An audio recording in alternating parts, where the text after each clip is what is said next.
So my last video about the F-square rule, whether to invest or pay off your mortgage, completely took off. And I want to start here because what happened next matters more than the views. Thousands of comments came in, and buried inside all that noise was a question that kept repeating in different forms, from people who clearly weren't beginners. They weren't asking which option was better, investing or prepaying. They were asking something far more uncomfortable. If debt is so bad, why do the people at the top seem to be drowning in it and still getting richer? One comment stuck with me.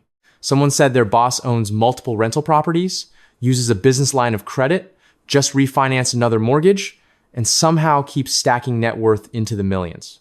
Meanwhile, that same commenter has been told their entire adult life to avoid debt at all costs. No credit cards, no leverage, no risk. And that gap between what we're taught and what we observe is where confusion starts turning into frustration. Because when you zoom out, it feels like we're all following the rules, but playing on different boards. The truth is, most financial advice in America is designed for stability, not acceleration. It's meant to keep you safe, predictable, and employed, not necessarily wealthy. And that doesn't mean it's wrong. But it might mean it's incomplete. What if debt itself isn't the enemy? What if the real danger is never learning how it actually works? By the end of this video, you'll understand why that question makes so many people uncomfortable and why ignoring it quietly costs decades of time. Here's where most conversations about money quietly go off the rails. Because we use one word debt to describe two completely different forces and then act surprised when the outcomes don't match. When people say debt is bad, they're usually right about their debt.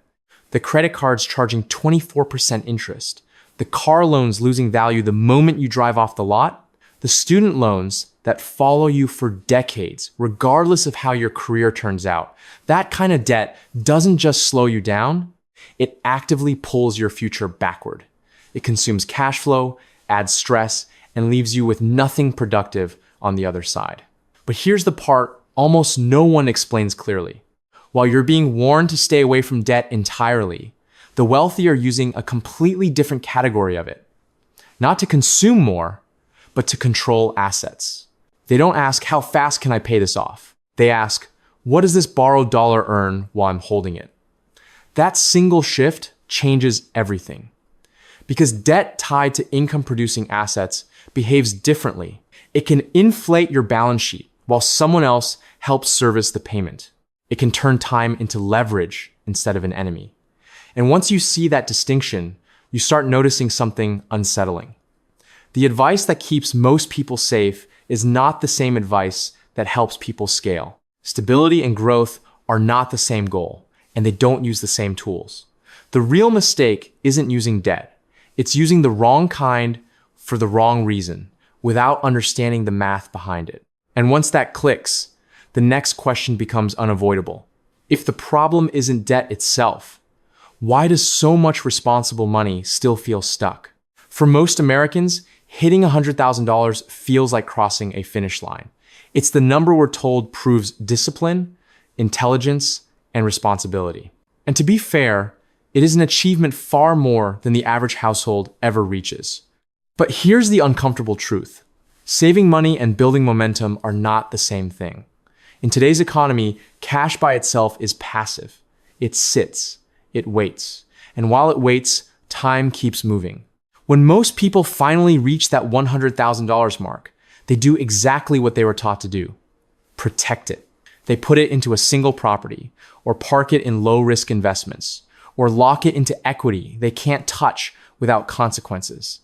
The money feels productive, but in reality, it's frozen. It's working slowly while life keeps getting more expensive. And that's where frustration creeps in. Because from the outside, it looks like you're doing everything right, and yet nothing seems to accelerate. The problem isn't that $100,000 isn't enough. The problem is that it's being used in a way that caps its velocity. Wealth isn't just about how much capital you have. It's about how many times that capital can be redeployed before time catches up to you. The wealthy don't obsess over protecting every dollar. They obsess over circulation, over how fast money can move from one asset into the next without being taxed, trapped, or emotionally guarded. And once you understand that, you stop asking how much money you need to start. You start asking a far more dangerous question. How do you force money to multiply instead of sit still? This is where the conversation stops being theoretical and starts making people uneasy. Because real estate is the first place most Americans actually see debt being used to build serious wealth. Not in theory, not in textbooks, but in real neighborhoods with real numbers attached. In the previous video, we talked about what to do with a mortgage you already have, whether it makes sense to invest or pay it down faster. That was a defensive decision. What wealthy real estate investors are doing is something entirely different. They're using debt offensively, not to reduce risk, but to compress time. The strategy goes by different names, but the mechanics are what matter. You buy a property that the market has mispriced because it needs work. Not cosmetic updates for Instagram, but targeted improvements that buyers and renters actually pay for. Most people see those properties and feel fear. Investors see leverage. They understand that value isn't something you wait for the market to give you. It's something you can manufacture. When you renovate with intention, you're not hoping prices go up. You're forcing the asset to be worth more in a predictable way. That's the first psychological shift. The second comes when debt enters the picture. Instead of viewing a mortgage as a lifelong burden, they treat it as temporary scaffolding. The loan allows them to control a large asset with a relatively small amount of capital, improve it, and then this is the part most people miss. Replace that original loan with a new one based on the higher value they just created. At that moment, debt stops being an anchor and starts acting like a lever. Capital that would normally be trapped inside a single property gets released. Not as income, not as profit, but as borrowed money, which matters because borrowed money isn't taxable. That detail alone changes the math. The result looks strange if you're not used to it. Someone starts with one pool of savings, ends up owning a much larger asset, still has a mortgage, and somehow walks away with most of their original cash back. On paper, it looks risky. In practice, it's calculated. The asset now carries the debt, tenants help service the payment, and time begins working in the investor's favor instead of against them. This is why experienced investors don't brag about being debt-free. They brag about control. Control over assets, over timing, and over how quickly capital can be recycled into the next opportunity. And once you see how this works in real estate, a new realization quietly sets in. This isn't really about houses at all. It's about understanding how leverage, value creation, and timing interact. And that same logic shows up somewhere else, in a place most people never expect. Once you understand how debt functions inside real estate, it becomes much easier to spot the same pattern hiding in plain sight inside business. This is the part that tends to surprise people, because when most Americans think about starting a business, the first barrier that comes to mind is capital. You hear it all the time. I need $50,000 to get started. I need $100,000 just for inventory. And that belief alone stops more ideas than failure ever could. But here's what the wealthy see differently. They don't ask how much money they need. They ask who can carry the cost, while time does the work. In global trade and scalable businesses, cash rarely moves the way people assume it does. Products are manufactured, shipped, sold, and paid for on different timelines. And the gap between those timelines is where leverage lives. When a business can receive inventory, sell it, and collect cash before the bill comes due, capital stops being a requirement and starts becoming a byproduct. This is what people mean when they talk about cash flow arbitrage. It's not a trick. It's simply understanding the order in which money moves. The buyer pays you today, you pay your supplier later, and in between, you're holding cash that didn't originate from your own savings. That's how businesses scale faster than personal income ever could. It's also how companies like Amazon were built in the early days, not with massive profits, but with mastery over timing. The inventory wasn't paid for upfront. It was financed by suppliers who believed in volume and by customers who paid immediately. To someone on the outside, it looks like magic. To someone who understands the mechanics, it's just structure. Of course, this only works when demand is real and execution is disciplined. If products don't sell, the same timing advantage turns into a trap. That's why experienced operators test small, watch velocity closely, and expand only after the system proves itself. The leverage isn't the inventory. The leverage is time. And once you recognize that, you start noticing a pattern that runs through every example so far. If you strip away the details, real estate, businesses, suppliers, lenders, what's left is a pattern that shows up every time debt creates wealth instead of destroying it. The wealthy are not chasing debt. They're chasing the spread, the gap between what it costs to borrow money and what that borrowed money can produce. That gap is where growth lives.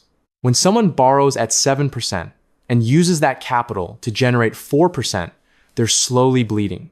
But when that same dollar is placed into something producing 12, 15, or even 20%, the math flips.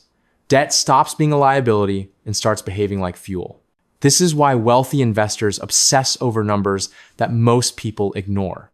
Not just interest rates, but timing, durability of cash flow, and downside scenarios. They don't need every deal to be perfect. They need the structure to be resilient. The goal isn't certainty. It's asymmetry, limited downside with meaningful upside. And that's also why they don't deploy debt emotionally. They don't borrow to feel richer. They borrow to increase productive capacity. Every borrowed dollar is expected to justify its existence. If it doesn't earn its keep, it gets removed. That discipline is invisible from the outside, but it's the difference between leverage and recklessness. Once you see this pattern, another realization follows almost immediately.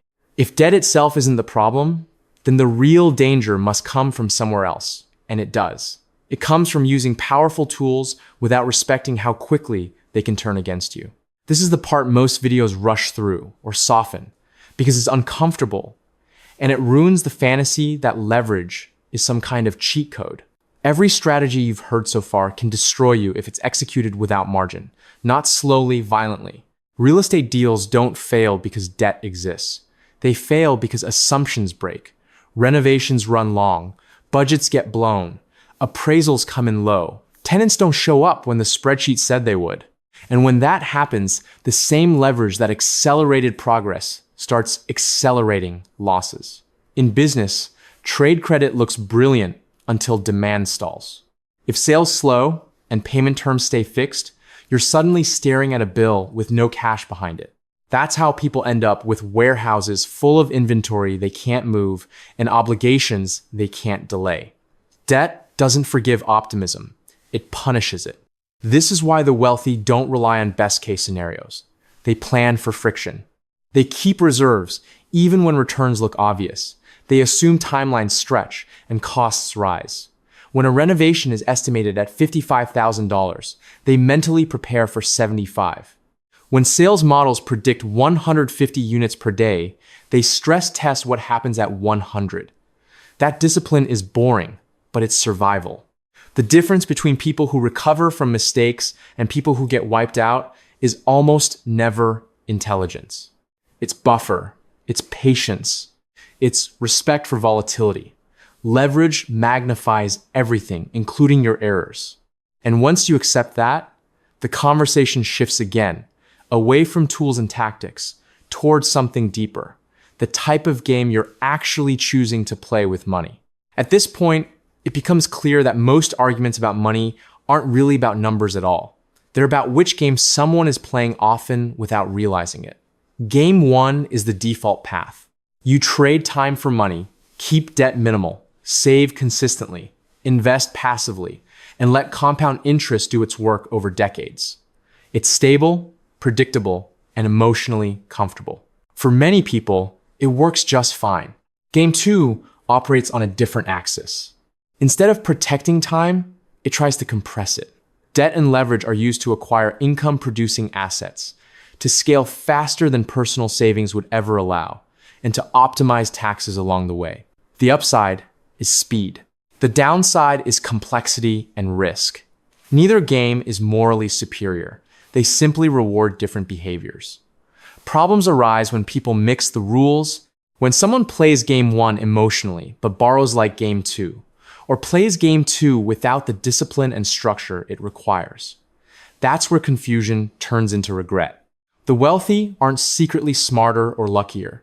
They're consistent about which game they're in. They understand the risks they're accepting and why they're accepting them, and they don't confuse safety with progress. Once you see these two paths clearly, the pressure to copy someone else's strategy fades. The real question stops being what works in theory and starts becoming what fits your tolerance, your timeline, and your definition of freedom. And that realization leads to the only conclusion that actually matters. Here's the part I want you to sit with, because it doesn't involve spreadsheets or strategies, and it can't be outsourced to a guru. The real risk isn't debt. The real risk is never understanding how money actually works before time runs out. The wealthy don't win because they're fearless. They win because they're deliberate. They respect leverage enough to study it, test it, and manage it, instead of avoiding it out of fear or abusing it out of greed. You don't need to play the aggressive game to build a good life. Game 1 works. It's slow, but it's steady, and there's nothing wrong with choosing it intentionally. But if you're drawn to game 2, if you're tempted by acceleration, then the responsibility is higher. You don't get to borrow casually. You don't get to guess. You have to understand the mechanics, the downside, and your own limits. Debt will either work for you quietly over time, or it will expose every weakness you refuse to confront. The choice isn't about good debt versus bad debt. It's about awareness versus ignorance. So the question isn't whether you should ever use leverage. The question is whether you're willing to learn how to control it before it controls you. And that answer, more than any strategy, is what determines where you end up.